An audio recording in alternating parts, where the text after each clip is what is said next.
8 matches, all 3 host nations eliminated. Brazil gone, Cristiano Ronaldo gone forever. The round of 16 didn't just trim this World Cup down to 8 teams, it tore up the script completely. And it saved its cruelest twist for last. A team that was dead and buried with 12 minutes left on the clock is now my pick to win the whole thing. Stay with me, because that story closes this video. But first, the carnage, match by match. 8 games in 4 days, and every single one left a scar. It started on the 4th of July, with the night the party ended for the first host nation, Houston, Canada versus Morocco. And here's the twist nobody saw coming.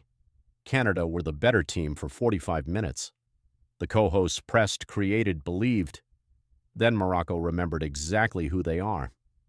5 minutes into the second half, Achraf Hakimi slipped a free kick pass to Azzedine Ounahi, who buried it. Ounahi struck again late with a precise finish, and substitute Soufiane Rahimi added a third in stoppage time, set up by Brahim Diaz. 3-0. Morocco, the semi-finalists of 2022, became the first team into the quarterfinals. And waiting for them? The one team they still owe a debt of revenge. Hold that thought, we're coming back to it. That same day in Philadelphia, in 100-degree heat, France ran into the most stubborn defensive wall of this tournament. Paraguay, the team that had just assassinated Germany, parked everything. 76% possession for France and nothing to show for it. Until the 70th minute, when Desire Doué was brought down in the box, VAR pointed to the spot, and Kylian Mbappé did what Kylian Mbappé always does. 1-0. That was Mbappe's 7th goal of the tournament, and his 11th career World Cup knockout goal, a record nobody else is close to. Remember that number 7. It decides an award later in this video. Then came Sunday in New Jersey, and the biggest shock of the entire round. Brazil, 5-time champions, knocked out, and the whole thing collapsed in the space of 11 brutal minutes. Brazil had their chance early. Bruno Guimaraes stepped up for a penalty, and it was saved. They paid the full price. In the 79th minute, Erling Haaland rose above his old Arsenal nemesis Gabriel and headed Norway in front. 10 minutes later, Haaland drilled a low strike into the corner from long range. 2-0. Neymar pulled one back from the spot, 10 minutes into stoppage time, but that penalty was a eulogy, not a fight back.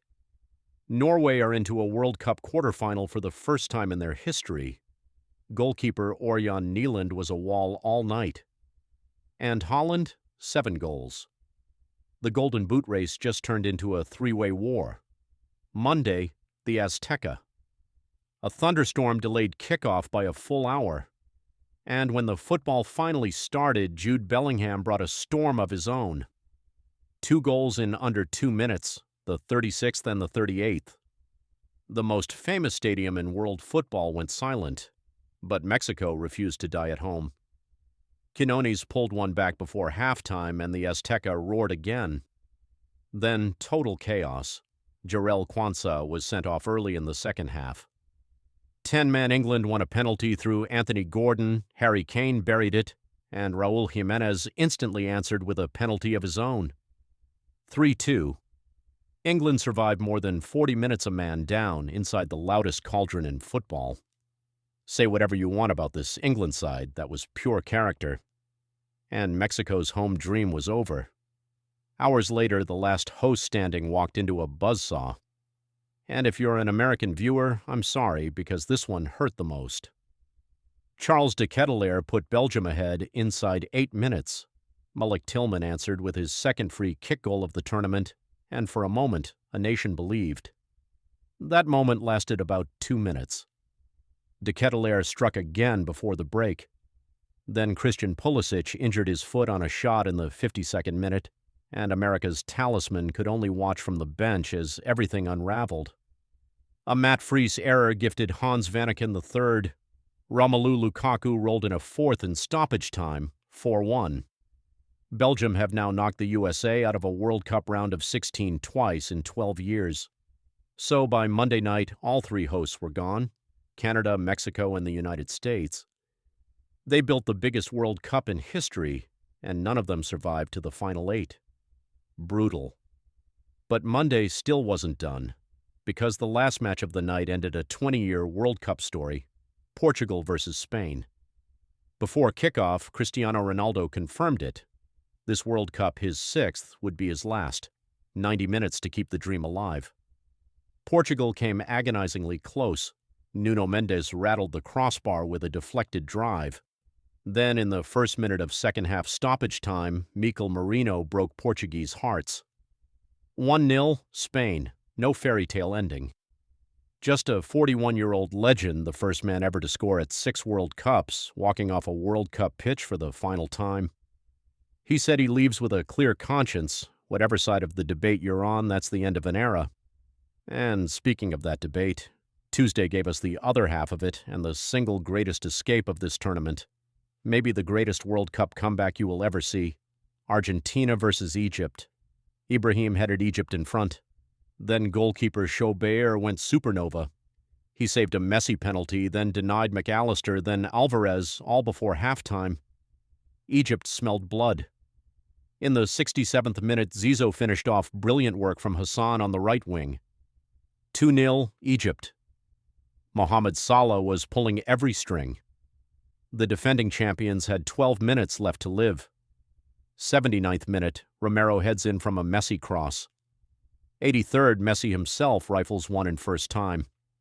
And in the second minute of stoppage time, Enzo Fernandez buries the winner. 3-2. 3 goals in 13 minutes to flip a dead game. For Egypt and Salah, the cruelest heartbreak of the round. And Messi now has 8 goals. He leads the Golden Boot outright. At 39 years old, one ticket remained, and it was punched hours later in Vancouver. Switzerland and Colombia, 0-0 after 120 minutes. Penalties, and penalties are where dreams go to die. Davinson Sanchez smashed his kick against the bar. Gregor Kobel saved from Cucho Hernandez. And Ruben Vargas sent Switzerland through, 4-3, into their first World Cup quarterfinal since 1954. A 72-year wait over. So that's all 8. Now the numbers, and then the awards. And fair warning, my picks might annoy you. The round produced 23 goals in 8 matches.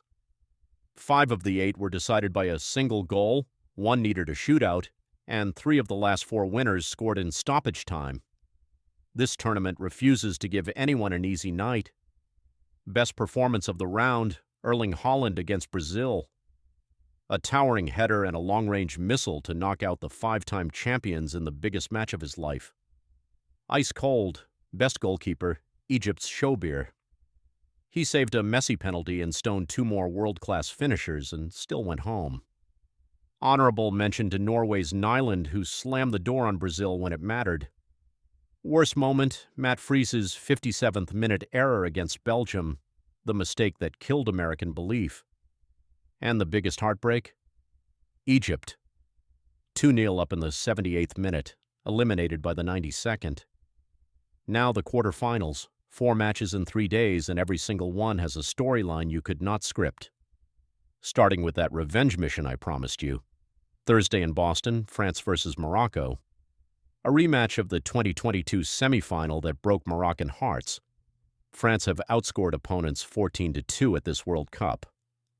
But revenge is rocket fuel, and Morocco just dismantled a host nation without breaking a sweat. My call. France, 2-1. But this is the trap game of the round. Friday in Los Angeles, Spain versus Belgium. An unstoppable force against an immovable object. Spain, unbeaten in 35 straight matches. Belgium, unbeaten in 18. One of those streaks dies on Friday. I'm taking Spain, but do not be shocked if this one goes to penalties. Saturday in Miami, Norway versus England. Haaland against the nation where he plays his club football. Bellingham and Kane in the other corner, fresh off surviving the Azteca. A first semi-final in Norway's history is on the line. I say England, barely, in extra time. And Saturday night in Kansas City, Argentina versus Switzerland. The champions looked mortal for 78 minutes against Egypt. Switzerland concede nothing and win shootouts. But Messi, with 8 goals and a point to prove. Argentina 2-0. And keep one eye on the Golden Boot because it might tell you who wins the trophy. Messi on 8, Mbappé on 7, Haaland on 7. All three are still alive. If two of them collide in the final, we get the greatest scoring duel this tournament has ever seen. So here's the payoff from the start of this video. The team that was dead with 12 minutes left, Argentina, is my pick to go back-to-back. Champions don't learn how to survive, they just remember. Disagree? Drop your bracket in the comments, subscribe for every quarterfinal breakdown, and I'll see you after Boston.